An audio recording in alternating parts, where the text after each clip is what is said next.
Namaste. Hi, beautiful souls. Welcome. Julia, good evening. Hello, Sadhana. You're first live. Wow, that's wonderful. I'm so happy to have you here. And I want to thank you for that beautiful, beautiful gift that you sent. I am really, really touched by your generosity. That's just, I don't know. Sometimes it's hard to put into words how grateful I am. So thank you, and thank you for being here tonight. Welcome. For those of you that are just arriving and you don't know where you've landed, my name is Sadhana. I'm an intuitive reader and healer, and I'm here over the next couple of days doing intuitive card readings for your tarot card of the year. And this particular reading is for the Tower card, the 16th Arcanum, which can be a really kind of scary card to have as your theme for the year.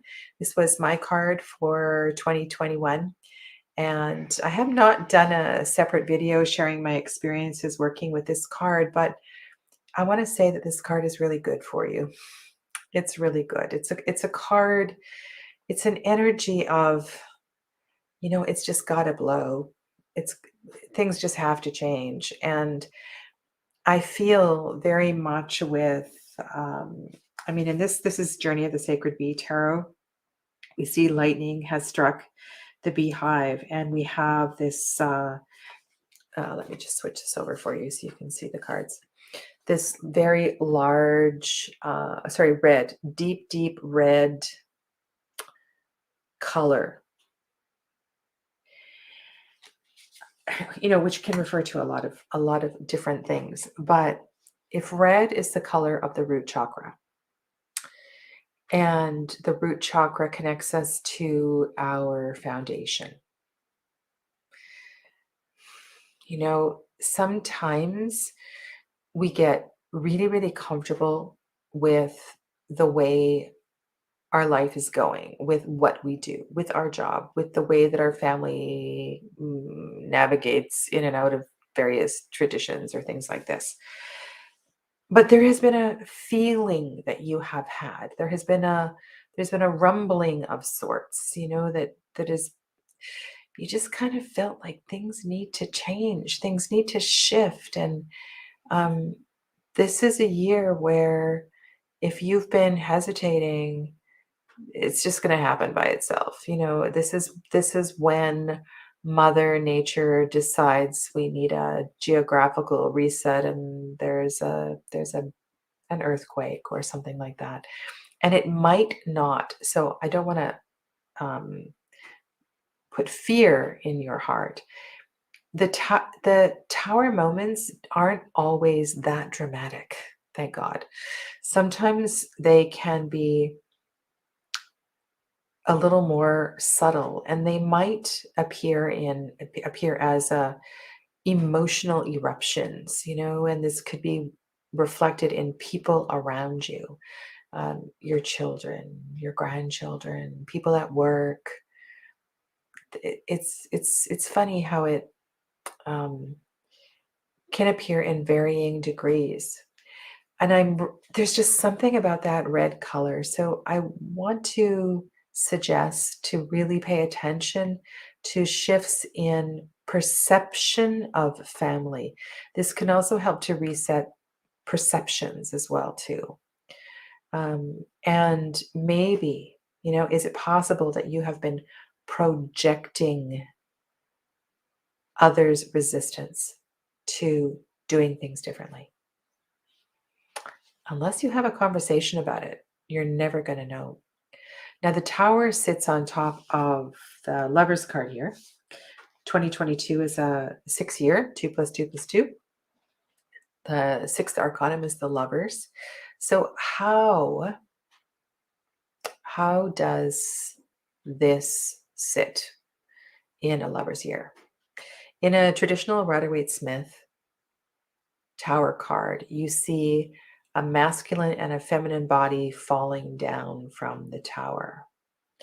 It's almost as if there is a separation, right? The disparate parts of ourself are are coming apart. We're coming apart at the seams, so to speak.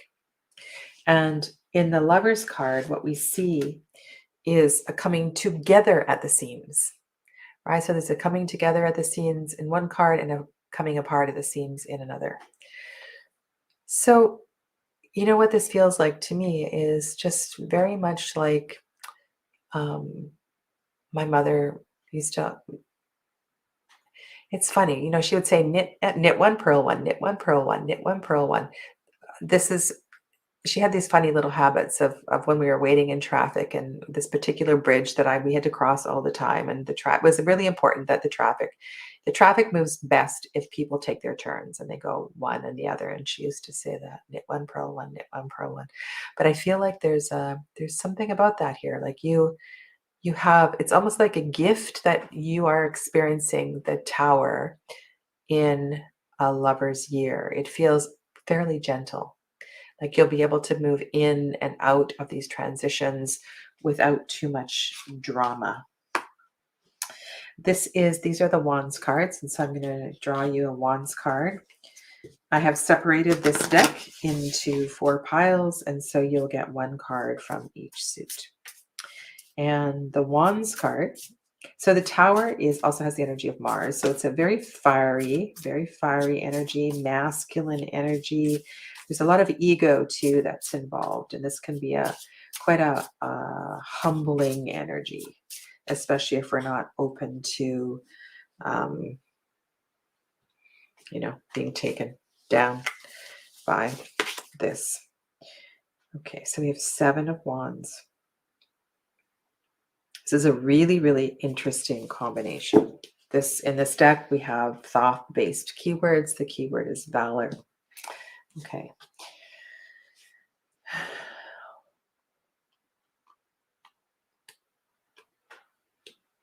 I'm wondering if one of the things that's coming apart is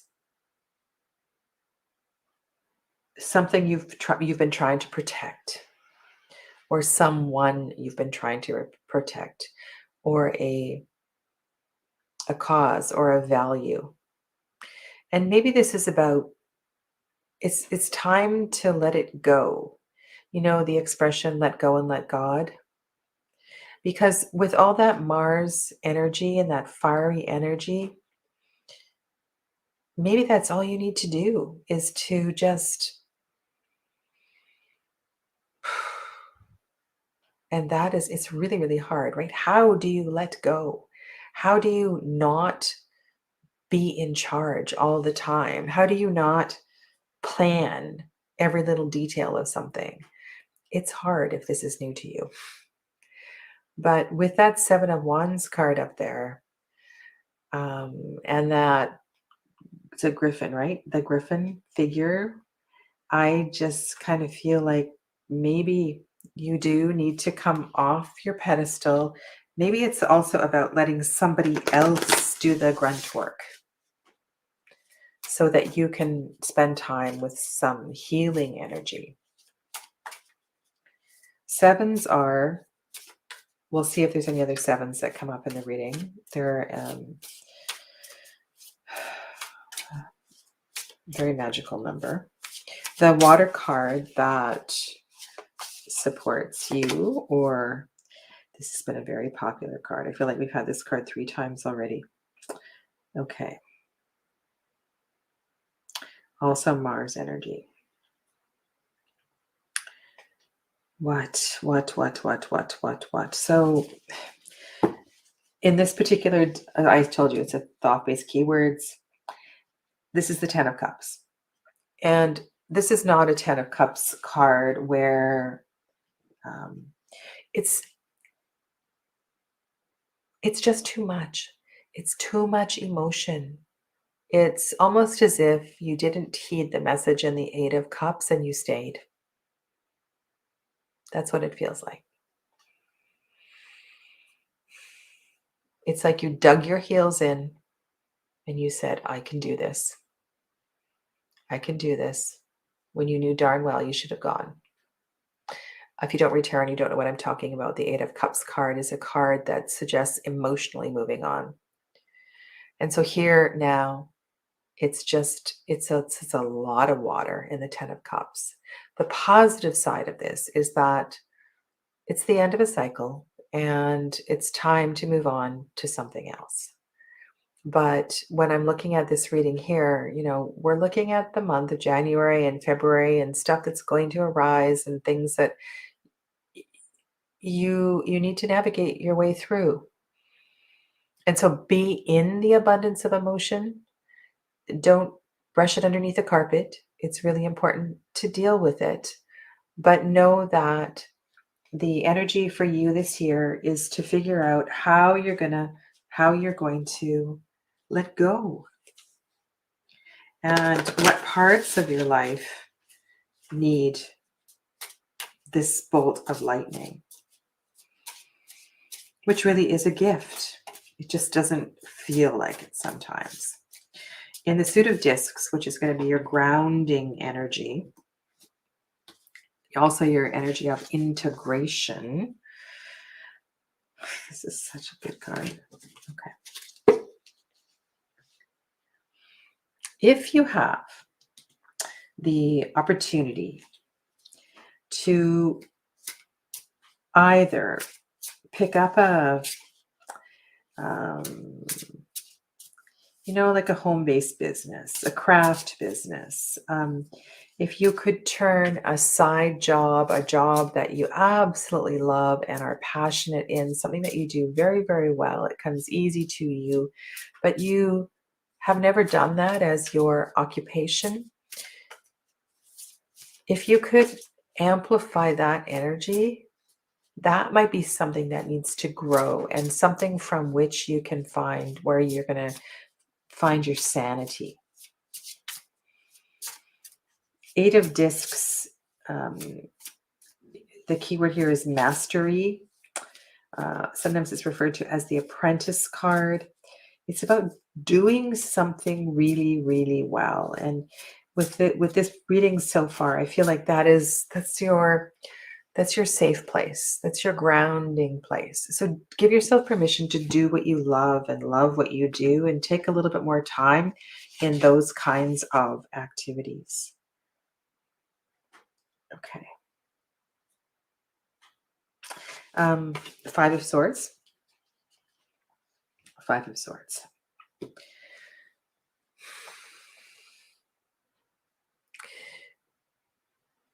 Five of Swords often comes up when there is resistance. There is resistance to other people's ideas. There's resistance to change. There's some kind of a mental conversation that's going on that you can't manage. Also, remember the voice is really important here. And when I see the Five of Swords, I think the best course of action is silence. And that doesn't mean you have to be silent for a year, but it means that when you are triggered by others, when you're triggered by a situation, rather than reacting and mouthing off and defending yourself, because we have a card of protection over here, defense, and this can be a very reactive kind of card as well too. And those kind of behaviors are not going to help you with the transitions that arise that are suggested by the Tower energy. And so what I see you doing here is spending some time in your studio, in your cave, in your, I don't know, or creating that space so you have time to process the shifts that are so very, very important for you this year. Now, the Ten of Cups card, I'm shuffling Oracle of the Sacred Bee, the Wisdom of the Sacred Bee, and just get a little bit more information about this emotional abundance that we see over here.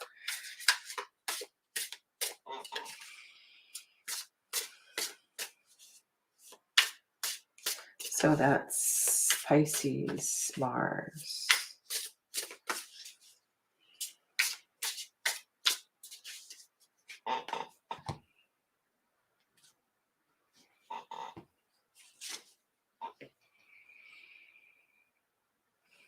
Mhm. Okay, so this card mirrors really, really well with the card we see over here. The keyword is discipline.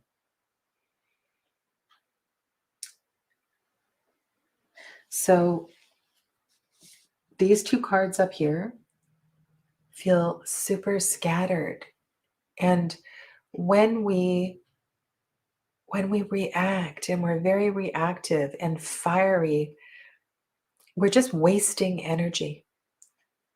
And what I feel in what's going on down here is that in order to let go, which is ultimately what the Tower card is about. It's about letting go and going on. Discipline, self-discipline, not engaging in unnecessary battles or conversations that trigger you can be really, really difficult.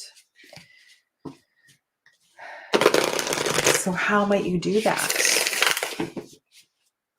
And the discipline speaks to emotional discipline. Now, emotions, energy in motion, E-motion, energy in motion is about learning. So the discipline of energy in motion is about understanding what emotions are. And if we think of emotion as simply energy moving, and we want energy to move, we just don't want it to be, excessive. Probably last year you had a devil card, and you're still learning about the checks and balances of that energy. And so refining and having practices of discipline, so you know when things are when you are getting carried away, it's really, really important. And this card here would suggest that you might find that in a passion project, something that you truly love. Now, I'm very intrigued with these two cards opposing each other. So I want to see what the oracle is, and then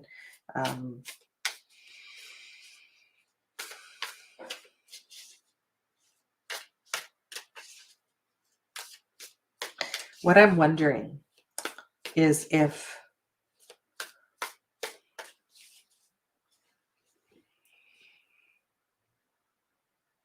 there is a way to heal from this. This was exhausting, or this is exhausting. Okay, let's see what the oracle card is. This is the Illuminated Earth Oracle.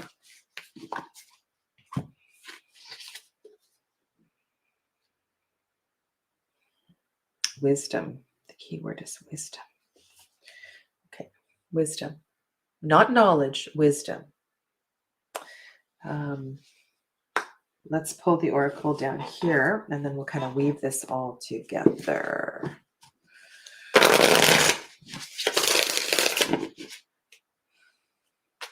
This isn't about studying. This is about trusting. It's about that inner knowing and getting out of the busy mind.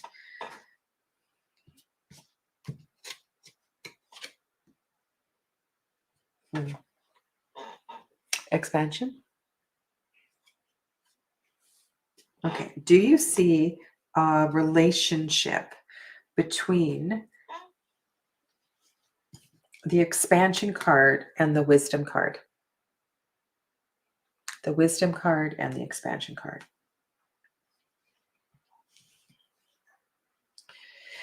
When we go into meditation and you close your eyes, and behind the closed eyes, there is a black space. Sometimes we see shapes or colors or lines.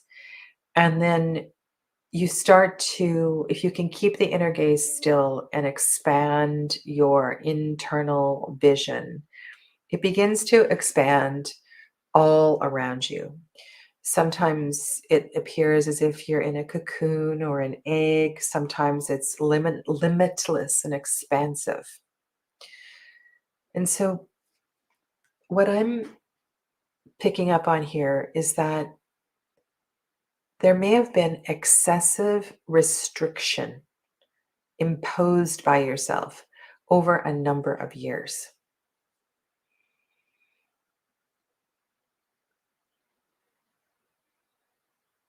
And quite literally, you are fried. You are so ready to bust out of this cage that you have created. So be gentle with the way in which you bust out.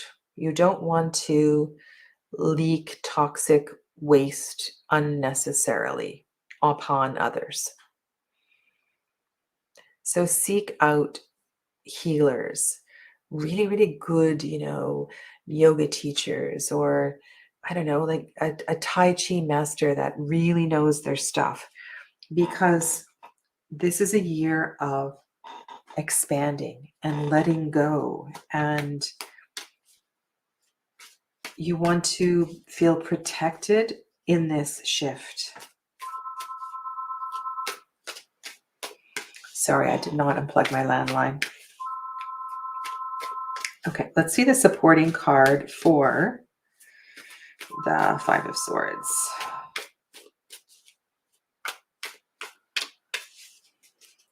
What do we need to know about this? A very interesting cut, by the way. This is the Connected and Free Alchemist Oracle. All right. It's the birth card. And doesn't that feel good? And also look at the imagery here. Right? Doesn't this kind of mirror what's going on here? It almost looks like a reflection.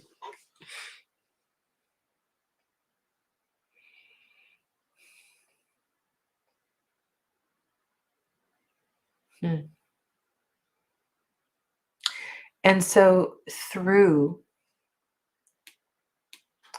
this one here, so the Five of Swords card, the Five of Swords card is about learning to not react. It's about responding in a way that does not waste energy. And in learning to do that, we shift to a higher frequency.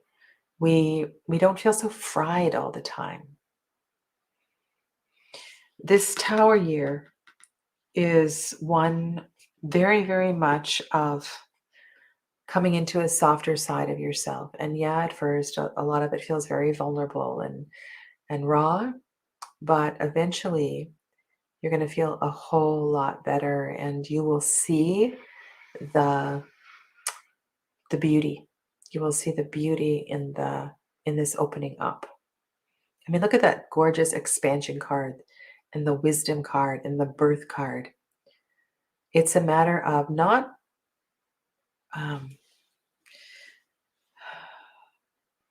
don't want you to plow through the challenges. Be in the energy of the challenges. Know that it's for your greater good. And be quiet about it.